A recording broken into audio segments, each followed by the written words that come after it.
How are you, Jess? Just like lob a grenade up into the room and just leave. Good one. How are you, Jess? I'm out. Podcast on. And it's one of those like, okay, so. Wow. Well, by the time when does this episode come out? Next week. Wednesday. Oh, awesome. So I'm not going to nationals this weekend. Oh, you are? Or you're I not? am going. So I pulled the pin on competing at nationals this year, and I would say that it was a hard decision, but in the end it kind of wasn't. It just made the most sense. It was hard to accept. I feel like we really needed that soundboard to do a big then. I feel like we needed it. So I don't even know where to begin. This prep was Fucking chaos. it didn't matter how well I ticked the boxes. It was just never, there were so many external factors for this prep. So my life is chaos, and I did my back at like 10 weeks out, and that was fine. That was healing. My deadlift was starting to come back. It was starting. And then it wasn't. I was fucking so excited for that deadlift session. Yeah, I had to call my deadlifts at like 140 kilos because I simply could not lift anything heavier. Re-aggravated my back moving gym equipment, which I don't know why I didn't think of. But I guess like the main factor is, I got a wisdom tooth. How did we both do that and neither of us went, hey, maybe this isn't a good idea? I don't know, because we were more excited about. I think we were just so excited, hey? Just so excited to set up a gym. Like, yeah. I was like really conscious because like I still can't like touch my toes pain free. Yeah. Like I've still been in discomfort this whole time.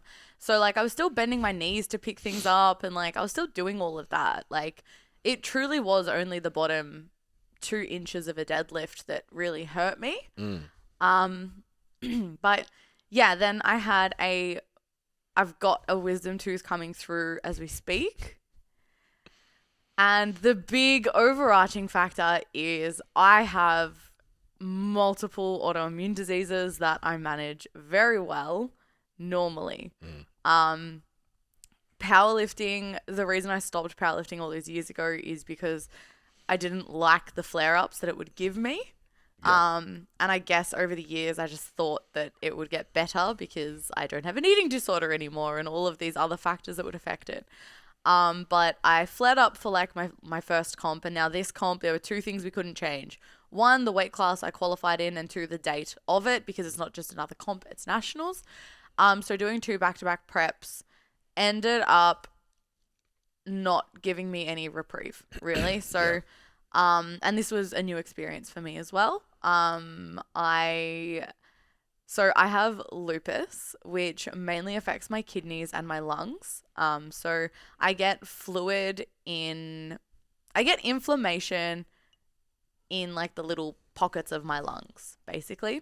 And what happens is they expand and get scarred tissue.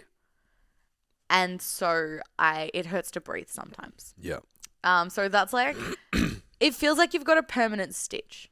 So that's something that's like always ongoing in the background. But then my kidneys start flaring up, which is like, okay. It's definitely not. It like, I like said to Ben, I draw the line at when I start peeing blood. And then I started peeing blood and I was like, I feel okay. But then it just means like when my wisdom tooth came through or my back started hurting, like I can't really take any anti-inflammatories or anything like that because then it would like aggravate my kidney and then make that worse. Yeah. And then I am now going through testing to diagnose myself with either ulcerative colitis or Crohn's. So if anybody knows anything about those 2 things, it's like They suck. she be going to the toilet a lot and like yeah, it's just really uncomfortable. So like any time I'm eating, I'm going to the bathroom a lot, and then that means like I'm not really absorbing any of my food because my intestines aren't doing what they're supposed to be doing either. Yeah. So I'm just like really low on energy. But because I'm in a weight class sport and I qualified in a weight class that I'm on the cusp of, Yeah. it just became really stressful for me to like manage my energy, eating for performance, but also eating to mitigate these symptoms because those two things are not the same. Yeah.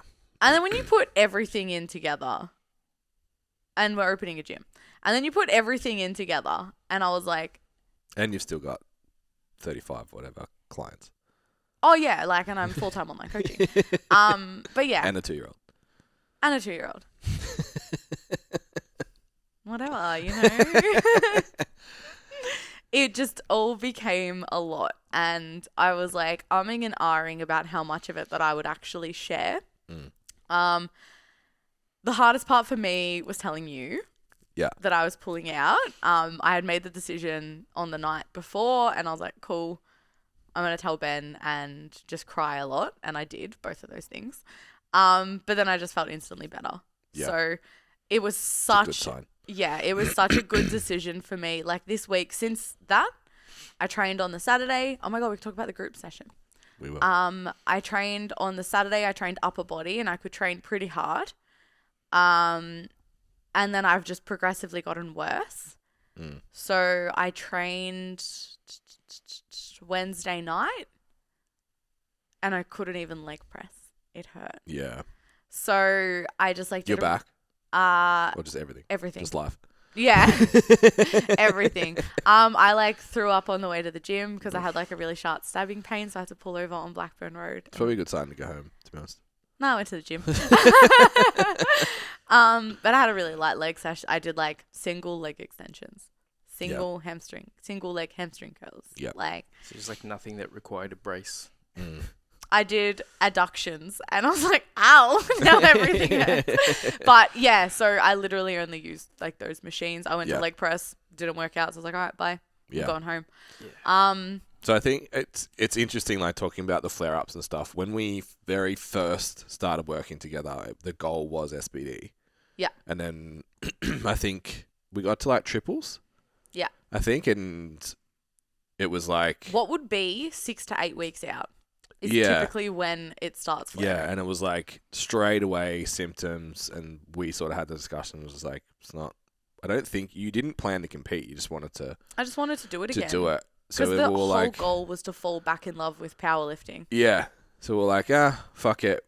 I think at that stage, we were like, we'll take squats out, play with everything else. And then it was a year later from there that we decided to test the deadlift and bench. Mm-hmm. And you got through that pretty well. I think maybe last 4 weeks. Yeah, it was mild symptoms, but that was also the month that my grandma got diagnosed with cancer. Yeah. So I was like, oh, stress. Yeah. Yeah. So that was like, okay. And we're like, all right, that's fine. We knew we were going to have an exceptional total in that weight class. Yeah. We knew that was going to be impressive. We'd done the fit girly thing. I had ran. Run, jump, lift, do all that, become a weapon. Did all the things. Did the running and the deadlift and the bench press. And we're like, okay, like things are... Once that lifestyle thing kicked in, we're like, okay, but it was manageable. We got you straight back out and you were fine. Literally. Really quickly. So then we're like, okay, cool. First comp, little bit towards the end when we had to really push the weight. Yeah. But you were fine. Yeah. Like, for context, like in the first comp, like I had like, I was a little bit unsettled with like whatever my bowel, like, autoimmune disease is. I was a little bit unsettled, but it was mainly just lungs, barely kidneys. Like, it wasn't too bad. It was like, I'm willing. Even with the water process we had to do to make weight, like it didn't really seem to be too much of a problem. No, it was so fine. But then you look at like, basically, I was thinking about this the other day. The way I explained it to Amy was like, you did a bodybuilding prep in terms of like how you had to eat. Because it was probably 20 weeks. Yeah. That you've been at an aggressive deficit for. And then I just stopped doing the thing and I'm like, why is things not moving? Yeah. And then you add, like, your dog got sick and fucking lifestyle stress. And then the back. And then, like, everything that did go wrong inside that block. The wisdom tooth. And it's like, I'm in pain everywhere. And now I can't take anti-inflammatories. And it's just like, I think we spoke... I think at that stage you were maybe 7 weeks out when we trained at Doldy's. Yeah. And you were like, oh, I'm going to call it 3 weeks out. I'm not. And I sort of went home and thought about it, and I was like, she's going to regret pulling out. Because that was, at the time, was just about your back. Yeah. And I was like, we'll figure it out. Like, we'll get you on the platform. And even if you only do as well, if you have a good day in total, the same as you did on your bad day, Yeah. like, Great. you're probably on the podium. And I said to you, like, worst case scenario, 4th. Who gives a fuck? Like, yeah, you've you're done 4th it. at Nationals, man. Like, you deserve to be on the platform, and we need to go. And I fully accepted that, and I was like, let's fucking go. Flights, a comm, like, let's do this. And then it was just like one thing after another, after another, after another, and it was like when you messaged me about your back, in the back of my head after moving the equipment, in the back of my mind, I was like, we're done. Yeah. Like, I think this is the last straw. I don't say this lightly. Like, I'm someone that has, like, I would like to think I'm very self-aware, and I have pretty good mental health. Like, I'm pretty good. I, over the last month, have been like, Silently screaming. It has been crazy because for so long, and I think this is like something worth noting, like for so long, you know, exercise and movement and training and dieting and the way I ate, I got a lot of my self-worth from the way that I looked. And that was like what I placed my value on. And then my idea of like shifting that to something healthier was what I could do, not what I looked like. And so I'm like, cool, slay. I love the way I look. But like when I cannot complete what I set out to do and what I enjoy, like I can say it, like I love powerlifting. Yeah. I really, really love it. And I'm putting myself through this because I love this sport. I don't get anything out of it other than enjoyment. I'm not fucking getting paid. So. Yeah. Sponsored for my soft suits though. And That's some food. And food. Holy shit. Yeah. But like I just do it for fun and because it gives me so much enjoyment and it makes me feel so capable and strong and powerful. And then I just kept getting knocked back and knocked back and knocked back.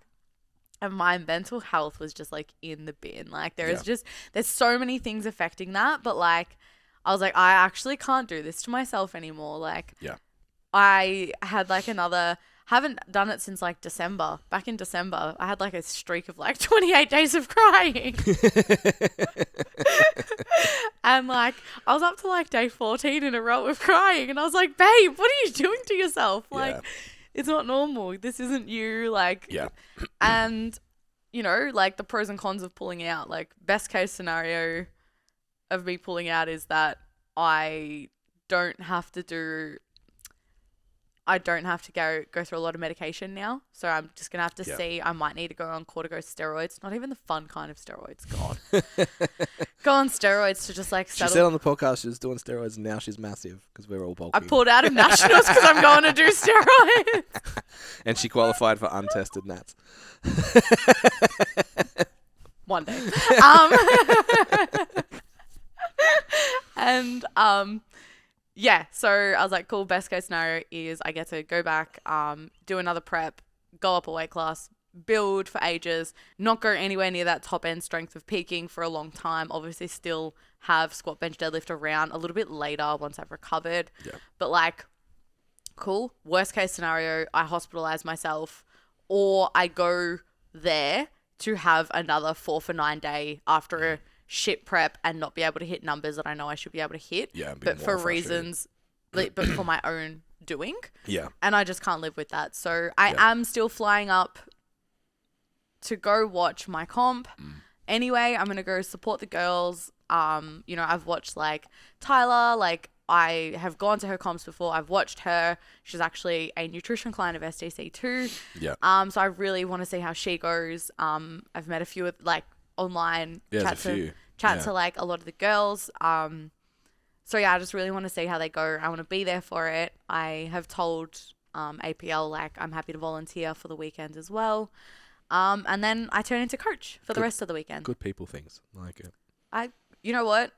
I like disliked the sport based on a negative experience for so long. Yeah. This sport has given me everything. Like it's given me my self-belief. Like the most satisfying part of my career, like even like from a job perspective. And I just think I'm never going to host a sanctioned meet again. I have done it before.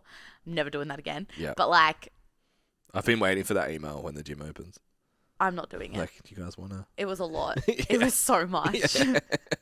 This federation seems a lot better than the one that I did it through, though. Yeah. I actually like organized the first female only. Oh, cool. Yeah. Yeah, mad. Australian Power, like, Yeah. we did, the group that I was with. Yeah. But yeah. So it is what it is. Like, I'm gonna be at peace at the comp anyway, and next time I compete, aim for like a 400 kilo total in the 67s. Us. I think from a coaching perspective, and like you said at the start that you were nervous to tell me, and obviously you were like, "I'm so sorry," like, why are you apologizing to me? It's an interesting. Like, I've trained, I think I've gone to nationals 2 or 3 times now. I've had like 4 lifters go through nationals, 3 of them medal. Most of them, a couple of them as juniors though. So it was just like, they rocked up to their first meet and you were just like, oh, it's like that. Like, you're just a freak. Yeah. So for them, it was like still training a newbie. We were just doing it. I remember, shout out to Steph. I don't know if she listens to the podcast anymore.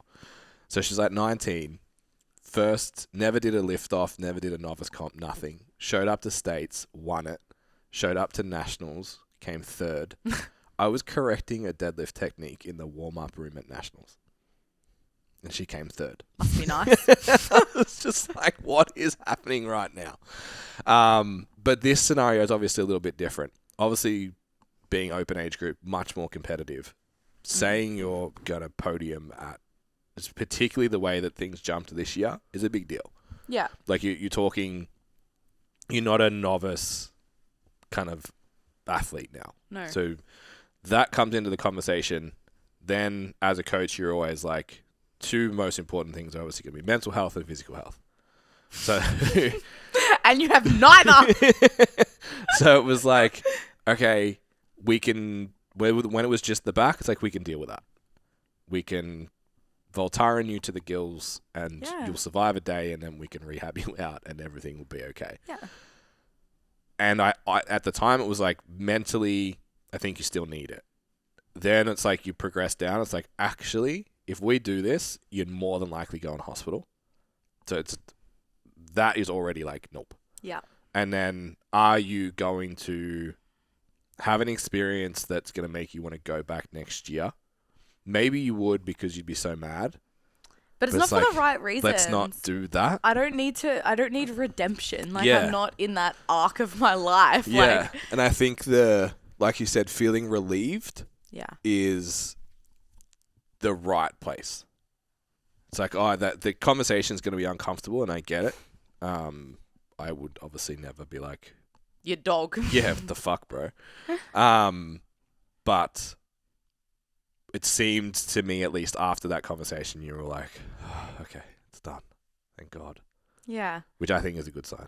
Same. And now I get to go and have a few days chilling.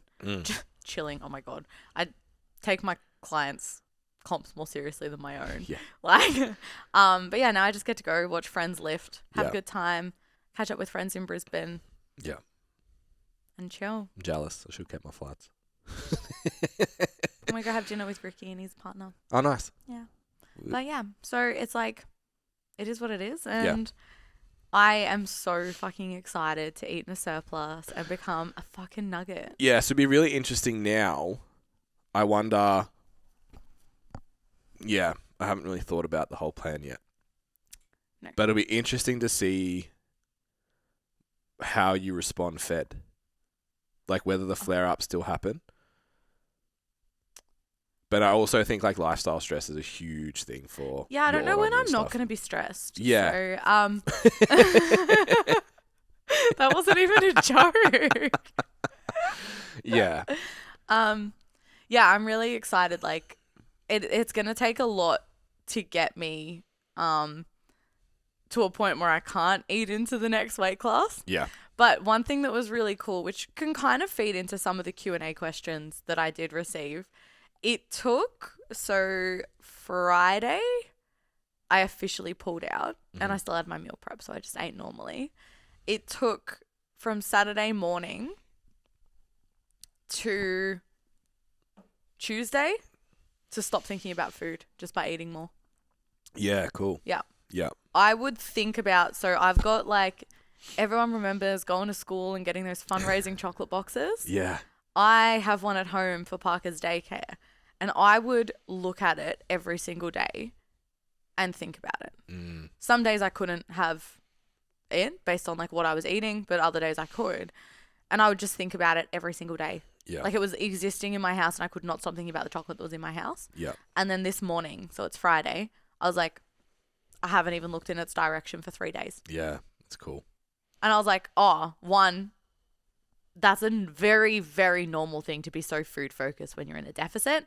But just to know like how quickly it comes back when you are healthy in your relationship with that stuff as well. I'm like, oh, cool. Like going into a health phase now. Like I'm back up to, so it's like 2,200 calories now. Easy, comfortable. I'm hungry, which is nice. Yeah. But just like dealing with my digestion now. So I'm sure some days I'm not going to hit it and I'm not going to be so hard on myself, because the joy of the off season is not having to be 100% Yeah, I feel like the next every meal. the next 4 to 6 weeks, depending on how long it takes to kind of sort everything out, is going to be creating the physical capacity for you to eat and like eat. Literally. Because you're probably going to need like 25, 28. I eat a lot. Like I know that I can eat a lot. And like initially I responded to the deficit very, very, very well until I no longer until I didn't, for a multitude of reasons, like length and health. But yeah, like I can cut on 1,700, like, and that's, don't usually have to drop, well, obviously can, but not while maintaining performance. But yeah, like since working with you, and I know Jason, like, don't cover my throat. He's like, not everyone needs to know what calories people are on. Yeah. But like I've eaten, like I was eating 3,000 calories before, like, so I know that I can put food away and maintain a level of you're back on the gym floor too. I'm gonna have I'll be back at 3. I'll be pushing like 400 grams of carbs in like fucking no time. Yeah. I'm so excited. Yeah, that sounds all right. I'm in. I'm gonna get massive. Ben and I getting yoked. It's good. Everyone's going in their off season together. Yeah.